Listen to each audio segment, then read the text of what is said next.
Hi, Sarah. Great to see you. Thanks for your time. Sarah, in today's M&A market, investors such as mum and dad investors are becoming more aware, more socially aware of where their pension funds are going, their investments are going, and so on and so forth. Could you give me some brief overview into how international benchmarks are influencing this market and helping investors make the right strategic choices as they invest in food and drink industries? Yeah, sure. So the international benchmarks will be pulled together by a range of stakeholders with different expertise within the food value chain. And there are some key ones. There is the World Benchmarking Alliance, and that will give an assessment across social, environmental, nutritional aspects.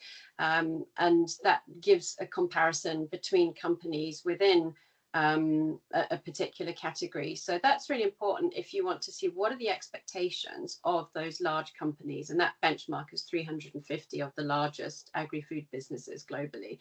Then there are very specific benchmarks like the business benchmark for farm animal welfare, which also is put together by experts. And that will give you an idea of how those businesses are performing, what those requirements are around animal welfare, if that's a concern. Very UK focused. There is the Investors Coalition for Food Metric with the Food Foundation, and that has key benchmarks for food businesses within the UK.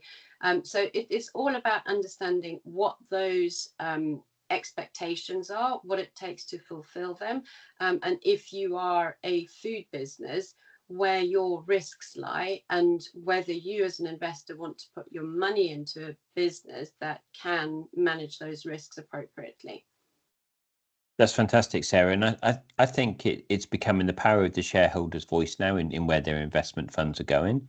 And I think it's the increased transparency now of the impact that investment is having across certain sectors, which all comes together and makes it really exciting time for that investment community, but a heightened level of awareness, I think, around their investment strategy as they enter some of these more complex supply chains. Sarah, thanks as always. Thank you.